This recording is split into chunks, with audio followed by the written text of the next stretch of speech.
And on the 8th day, God looked down on his planned paradise and said, I need a caretaker. So God made a farmer.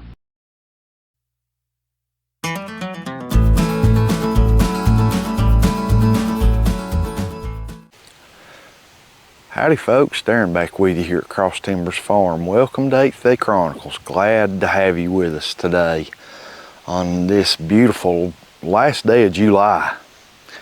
Man, I'm telling you what, this year, particularly this summer, has just zoomed by. Where does time go?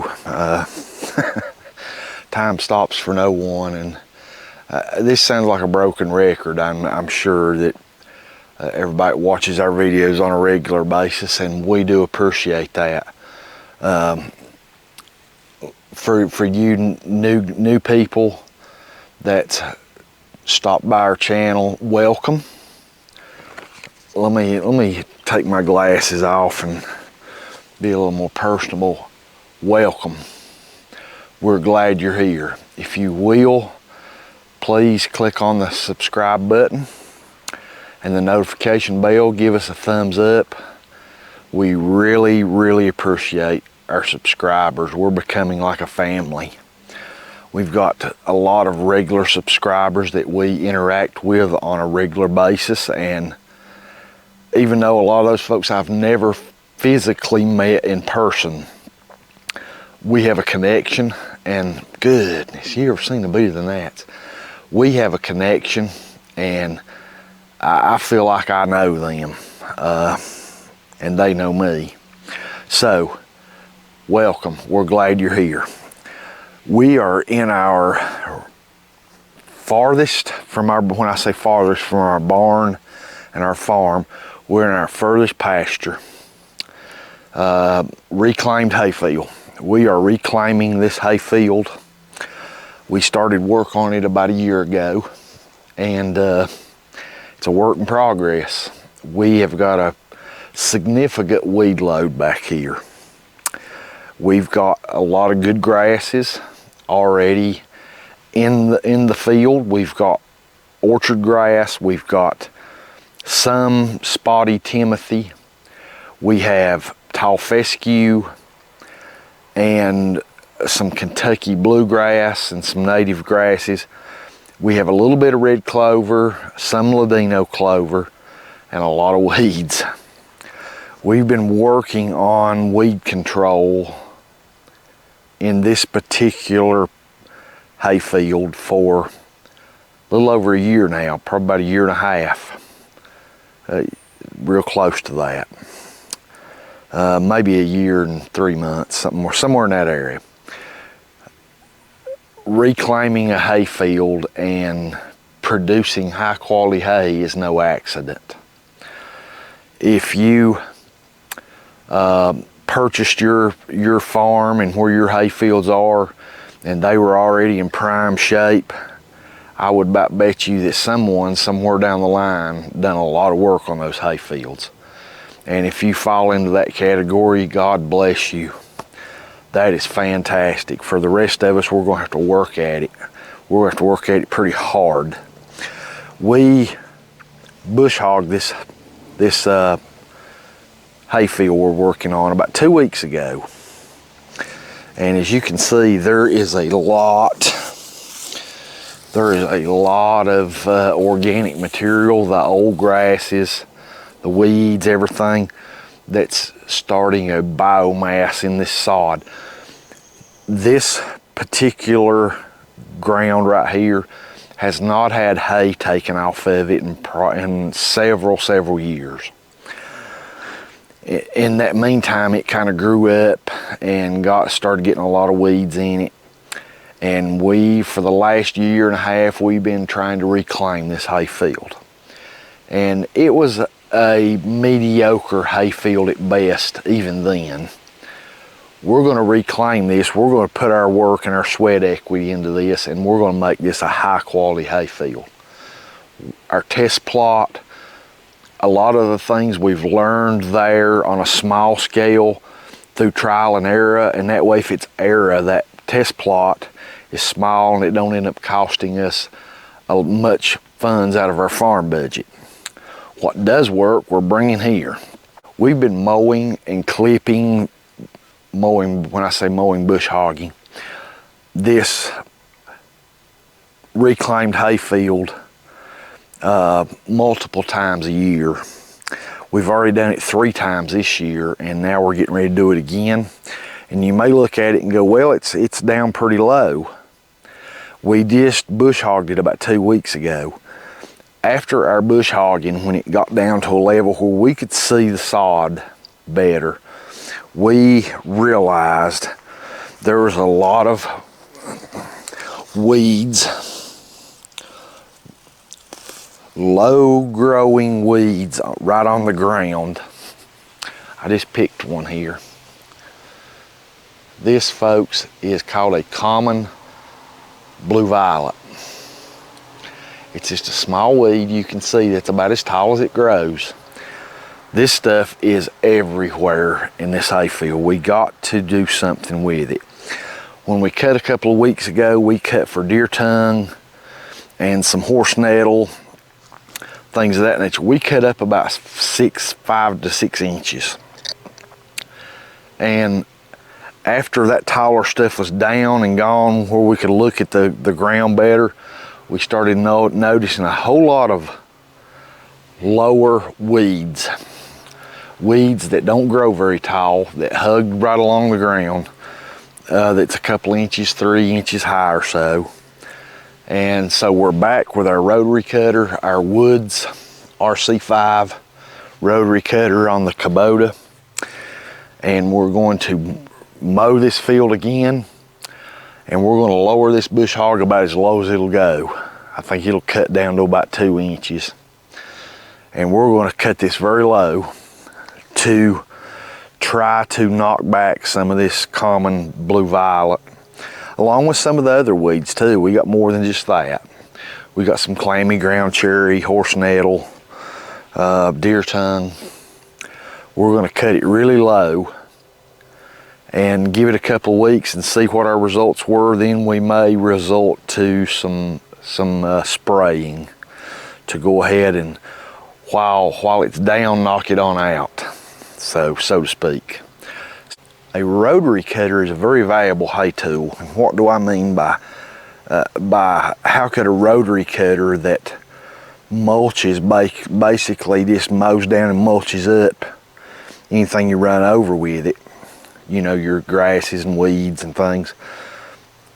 It's not used in the actual hay process. It's used in, just like I'm doing here, in reclaiming a hay field. We use it for mowing the edges of our good hay fields, maintaining farm roads. It all relates to our hay crop.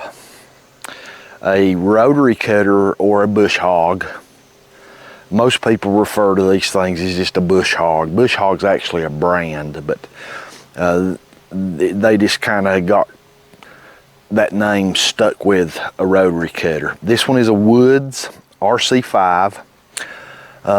It's just a medium duty cutter. It's not designed for heavy duty use. It'll cut up to like 1 inch thick saplings and things of that nature without problem. It's a shear bolt model. Perfect for what we need. We have real clean hay fields anyway, so we're not getting into cutting heavy stuff, but a rotary cutter is a valuable tool. I actually had a guy send me a message and he was really interested. This is about a year ago, in the small scale hay and equipment, and he was really interested in a mini round baler. Excuse me, a mini round baler. And we talked a little bit about a baler and a little bit about a rake, and I asked him what kind of hay mower are you using, and he said, oh, I'm using my rotary cutter. And I was like, what? I thought I misunderstood him, and he said, I'm using my rotary cutter. And he was new to haying, and look, I don't make fun of nobody like that. I'm sure I have asked some really crazy questions too and made some statements that more experienced people shook their head and go, what's the matter with that guy? But we all have to learn somewhere, and there is no such thing as a dumb question. It's okay to be ignorant about something. If you don't know, you don't know. There's a huge difference of being ignorant and being stupid. Ignorant means you just don't know. Stupid means you do know and you're doing it anyway. This guy was just ignorant about cutting hay, and that's not a derogatory term. He just didn't know. And I said, I thought I misunderstood him because I thought he had some experience cutting hay. And he said, no, I'm using my brush hog. And I'm like, sir, you can't use your brush hog to cut hay. He didn't understand that hay has to be cut at the bottom and laid over whole, the whole grass plant or lagoon plant. It can't be chopped up. This chops it up. This is kind of like a mulching lawnmower, so to speak. You maybe compare it to just a bigger and heavier duty and things of that nature. But yeah, you can't mow hay with a rotary cutter, but you can use it to maintain new hay fields. You can use it to maintain roads in and out to your hay fields. A rotary cutter is a pretty invaluable tool. Matter of fact, when we first got into making our own hay, we bought our Kubota L3200 tractor. One of the first things we bought, besides pallet forks, was a rotary cutter. This thing's been invaluable. We don't use it every day. We don't use it every week. Sometimes it might sit for months and not get used, but when you need it, you need it. It's one of those things that's invaluable. And one more thing about a rotary cutter. Make sure you're buying a rotary cutter. If you're in the market or you're getting ready to buy a rotary cutter, make sure you buy a rotary cutter sized appropriately to your tractor. Ours is a Kubota L3200. We have outset our wheels and tires for the widest stance we can get, because you can see we're on sloped ground. Almost everywhere on our property sloped to some degree.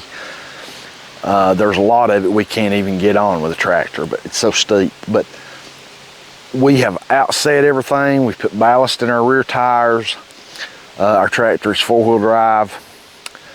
But you still have to size your rotary cutter appropriately to your tractor. This is a 5-foot bush hog. If we put a 8-footer on it, it would be way too much cutter for our tractor. Our tractor just could not effectively handle a rotary cutter that big. On the flip side, if we went a little 4-footer, it's too small. We're not getting all the use of our tractor in the rotary cutter that we could. One thing how I gauge it is what's going to fit behind your tractor, even with your wheels. And this may be an off-the-wall way of looking at it, but that's kind of one way that I've found looking at all these different size rotary cutters and tractors. One thing that always kind of seems to add up, if a bigger tractor, say a 60, 70 horsepower, Kubota, 50 horsepower, 60 horsepower, has a wider stance, then I could go with a wider rotary cutter. 6 foot, 7 foot, 8 foot, whatever. For ours, the 5-foot fits perfect. And I'll show you a rear view of it. It lines up directly with the outside edges of our rear tires. Folks, can you see that? Our rotary cutter lines up perfectly. Coincidence? I doubt it. It seems like every rotary cutter I've seen matched really well to the appropriate size tractor seems to come out about that way. Coincidence? It could be. I don't know, but it works for me. So, match your rotary cutter to your tractor and not vice versa. You go with too big of a rotary cutter and your tractor is going to struggle. Go with too small and you're not getting the potential out of your tractor and rotary cutter that you could.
Okay, folks, we got our hayfield re-bush hogged, and we cut it quite a bit lower than we did about 2 weeks ago.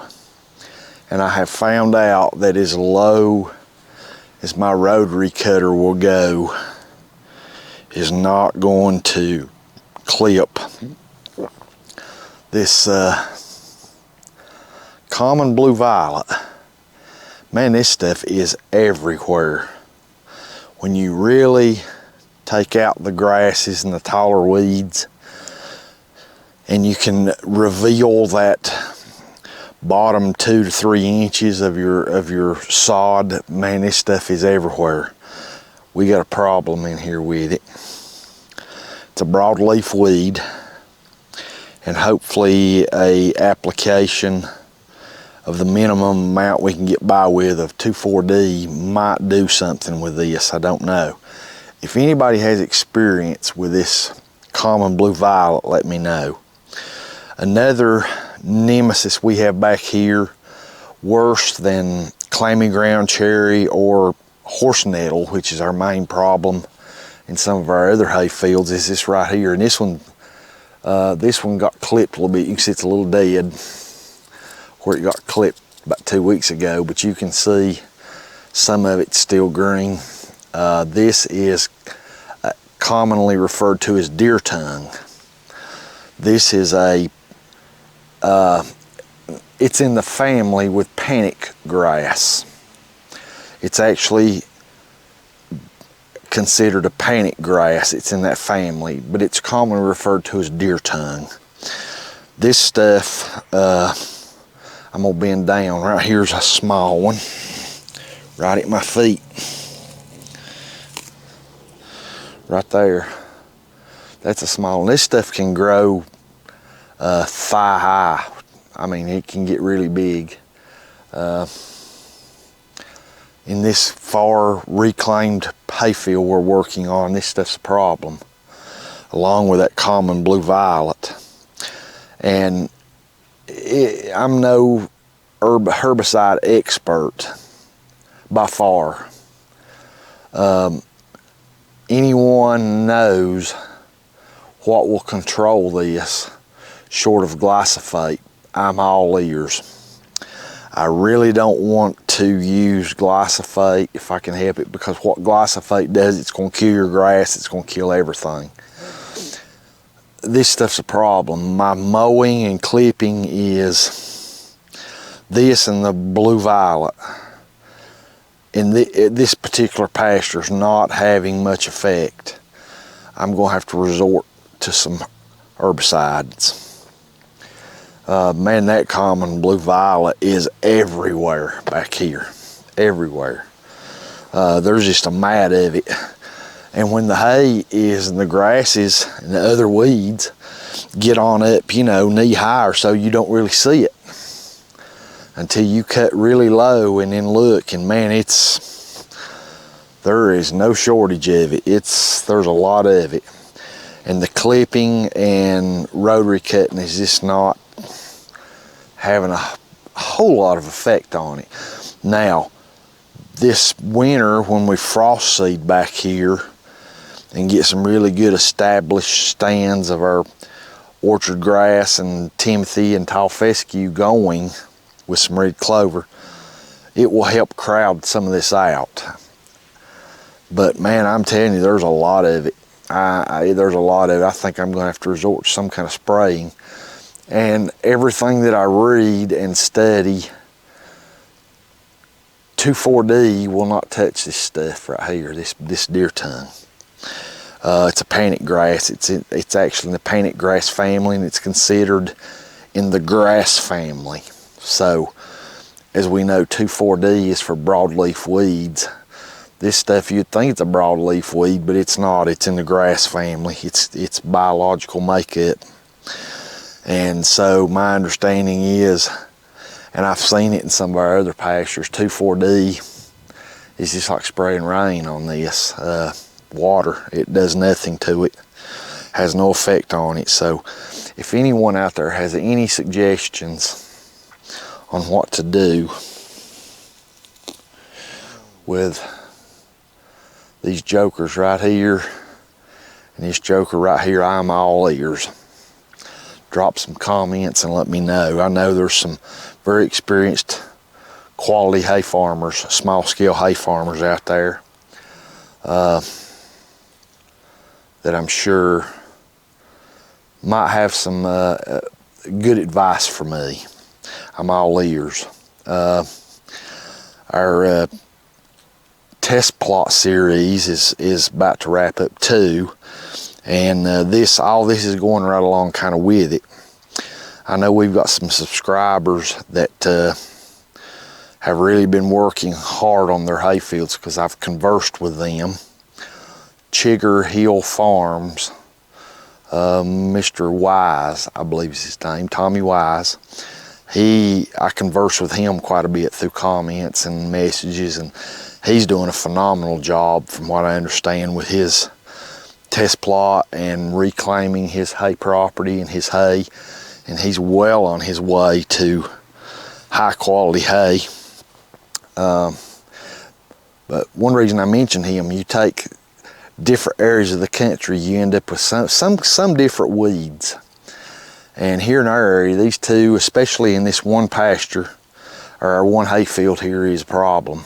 We're going to have to do something with this. The clipping done really good. It revealed some stuff that I knew this common blue violet was here, but I didn't know it was quite as infested as it is. I'll take the camera down in a moment and show you, but the little Kubota L3200 done fantastic. The Woods RC5 rotary cutter, I can't say enough good about this rotary cutter. If you need a real heavy duty, you're going to be cutting some bigger brush and stuff, I'd probably go a step up or two from this model. But I do like Woods rotary cutters. They're made in the USA. It's even got a nice big stars and stripes flag on it. 2 thumbs up. Lots and lots of people make mediocre hay. Those people making mediocre and low quality hay are not doing this stuff. They come out into their hay field twice a year, maybe 3 times a year, and that's only to mow with a hay mower, not a rotary cutter.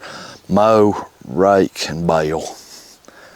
And they're gone, and they don't come back till that hay is who knows how far past prime, and they mow, rake, and hay again and bale again, and you don't see them in their hay fields doing no work, no nothing for the rest of the year. This is a crop. This is a crop just like soybeans or corn, wheat, you know, on a small scale. We're doing all this on a small scale. I always keep that in mind with this channel. Our channel is all about small scale hay, which is very obvious by the equipment we're using. This is a lot of work, but it's worth it. It's very worth it. So, and we actually enjoy doing it. We really do. This is kind of a labor of love. So we're looking forward to what happens here. The next thing we're going to do is probably hook up the sprayer. We'll give it a week or so to let this cutting kind of start working its way down into the sod. We got a lot of organic material here from our bushhogging. A lot of organic material. It's going to be really good for our soil. We're going to let this leach down into our sod, and we're supposed to get rain in 2 days. We've had a very, very dry July, and August is knocking on the door, and we're supposed to get some rain in the next couple of days, and that will really help to start decomposing some of this grasses and weeds. It's been cut with a rotary cutter and mulched up, and start decomposing this down into our sod. And So we're finished up with our second rotary cutting. The second one in 2 weeks. The first one we just did not realize we was not cutting quite low enough. After we were done, then we got to looking and seen we need to cut lower. So today we cut lower, and it was worth doing. It revealed some things that now we can visibly see easier, and it helped with some of the weeds too, I'm sure. So we'll bring you along with our progress here in our reclaimed hayfield. Thanks for being with us here on the farm today. If you haven't, we'd sure appreciate it if you'd subscribe, click the notification bell, give us a thumbs up, and drop some comments. We'd love to talk to you. Thanks for being with us. God bless you and your family, and have a wonderful day. Okay folks, our rotary cutting is done. To finish out this video, I thought I'd show you. Cutting this field lower was well worth the time, the fuel, and the effort to do it. As you can see, what this revealed. I mean, we knew it was there, but we didn't know it was here in this bad of quantities. This stuff is everywhere.